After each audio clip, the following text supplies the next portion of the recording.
Voici un chiffre qui m'a fait regarder à deux fois. Dans le dernier classement du Global Financial Centers Index, Casablanca Finance City vient de grimper à la 49e place mondiale. Ce n'est pas encore le top 10, bien sûr. Mais cette progression constante est significative. Elle place Casablanca non seulement comme le leader incontesté en Afrique du Nord, mais aussi comme un concurrent sérieux sur l'échiquier plus large de l'Afrique et du Moyen-Orient, en dehors des géants du Golfe. La question qui brûle les lèvres de tous les analystes est donc inévitable. Le Maroc, avec Casablanca Finance City, peut-il vraiment rattraper le modèle établi et ultra performant de Dubaï? Pour y répondre, il ne suffit pas de comparer des gratte-ciel. Il faut plonger dans la stratégie, les chiffres et la vision. D'abord, que signifie réellement ce classement? Le GFCI n'est pas un simple sondage. C'est un indice composite, méticuleusement construit à partir de deux sources principales, des évaluations quantitatives provenant d'organisations comme la Banque mondiale et l'OCDE, et, de manière cruciale, les réponses de milliers de professionnels de la finance du monde entier. Il évalue 5 domaines clés. D'abord, l'environnement des affaires et la réputation. Est-ce un endroit stable, prévisible et bien perçu? Ensuite, le capital humain et les talents. Le personnel qualifié est-il disponible et l'écosystème attire-t-il les meilleurs? Puis, l'infrastructure, qui inclut tout, de la qualité des bureaux à la connectivité numérique. Le développement du secteur financier, qui mesure la profondeur et la largeur des services disponibles. Et enfin, la compétitivité générale, incluant les coûts et le cadre réglementaire. La progression de Casablanca dans ce classement signifie donc que sur ces fronts, la perception et la réalité s'améliorent. L'argent mondial commence à voir Casablanca comme une place plus rapide, plus accueillante et plus crédible. C'est une dynamique de fond. Maintenant, pour comprendre la course, il faut analyser le champion en titre. Dubaï n'est pas juste une ville, c'est un produit fini, une plateforme plug and play pour le commerce mondial. Sa stratégie repose sur une connectivité physique et réglementaire quasi parfaite. Pensez à ces aéroports de classe mondiale qui gèrent plus de 80 millions de passagers par an, avec des vols directs incessants vers presque toutes les capitales économiques du monde. Son fuseau horaire est un pont naturel, permettant de traiter avec Singapour le matin et New York l'après-midi. Sur le plan juridique, le Dubai International Financial Center, ou DIFC, est un coup de génie. C'est une zone économique spéciale dotée de ses propres tribunaux de common law, basés sur le modèle britannique et fonctionnant en anglais. Pour un fonds d'investissement de Londres ou une banque de Hong Kong, cette certitude juridique est un argument massue. Elle élimine l'incertitude et réduit les coûts de transaction. Ajoutez à cela un système bancaire mature, une absence d'impôt sur le revenu des personnes physiques et un style de vie cosmopolite qui attire instantanément les meilleurs talents mondiaux. Le résultat? Des flux d'investissements directs étrangers qui se comptent en dizaines de milliards de dollars chaque année. Dubaï est une machine bien huilée. Face à ce colosse, l'approche de Casablanca est nécessairement différente. Elle ne cherche pas à être un clone de Dubaï, mais à construire une proposition de valeur unique, plus ciblée. Son premier atout est la compétitivité des coûts. Les salaires, les loyers de bureaux et le coût de la vie sont nettement inférieurs à ceux du Golfe, ce qui est crucial pour les entreprises qui établissent de grands centres de services. Deuxièmement, un vivier de talents bilingues, voire trilingues, solides en français, en arabe et de plus en plus en anglais, formés dans de bonnes universités locales et européennes. Le statut CFC lui-même est l'arme maîtresse. Il offre un guichet unique et des incitations concrètes, une exonération de l'impôt sur les sociétés pendant les 5 premières années, suivi d'un taux plafonné attractif. Il simplifie les contrôles de change, facilitant l'investissement et le rapatriement des bénéfices. Et il offre des procédures accélérées pour les visas et les permis de travail.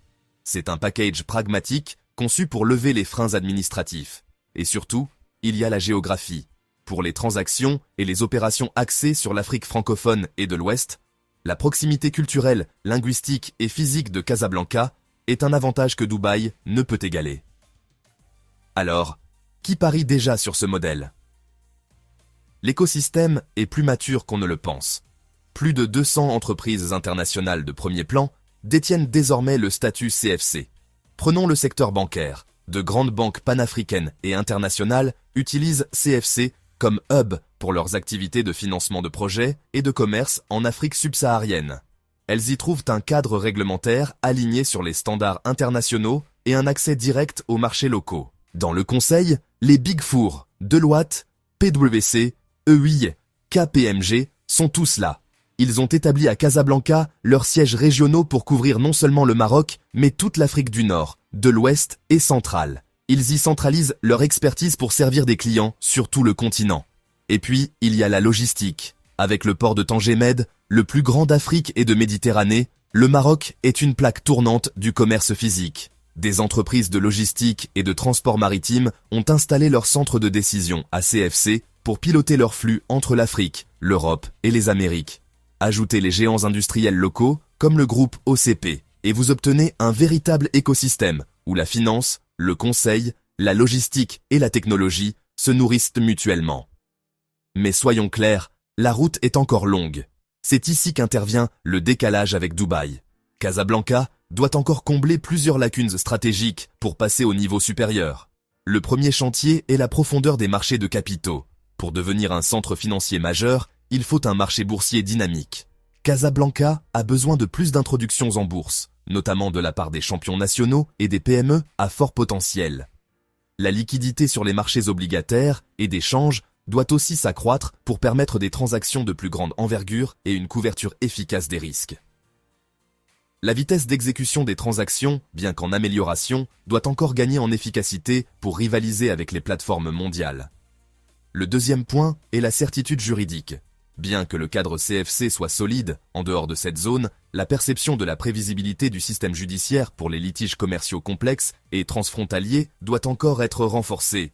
Il faut tendre vers un standard où un investisseur étranger n'a absolument aucun doute sur l'impartialité et l'efficacité de la résolution des conflits. Enfin, la connectivité. Sur le plan fiscal, le réseau de conventions de non-double imposition doit être élargi, notamment avec les pôles économiques d'Asie et des Amériques.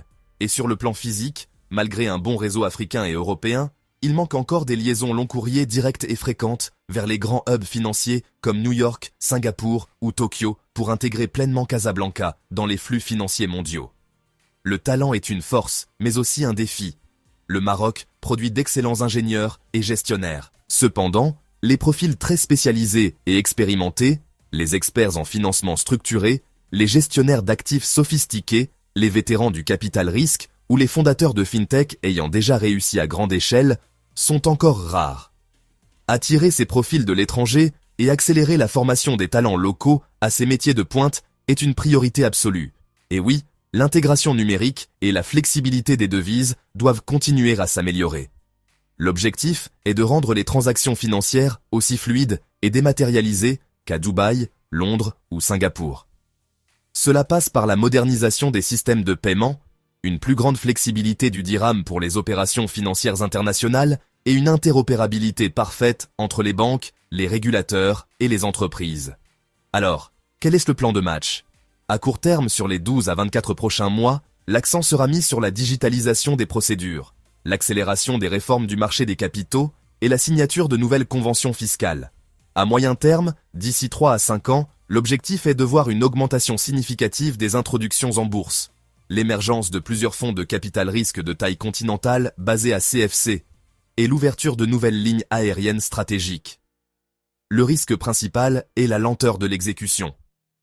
La mitigation ? Une volonté politique forte et continue. Alors, pour revenir à notre question initiale, le Maroc peut-il rattraper Dubaï ? La réponse est non, pas en copiant Dubaï.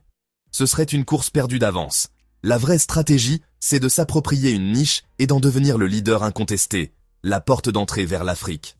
En capitalisant sur ses avantages uniques, des coûts compétitifs, une réglementation intelligente et pragmatique, un vivier de talents bilingues et une connectivité ciblée sur le continent. Si Casablanca réussit à transformer l'élan actuel en une véritable profondeur et rapidité de marché, en comblant méthodiquement ses lacunes, alors elle ne remplacera pas Dubaï. Elle deviendra la porte d'entrée africaine par défaut, un partenaire indispensable à ses côtés. 2 hubs, 2 rôles. L'un comme la super autoroute mondiale, l'autre comme le connecteur régional expert. Et pour les entreprises et les investisseurs, cela ne signifie pas un choix, mais une double opportunité, beaucoup plus d'opportunités entre les deux.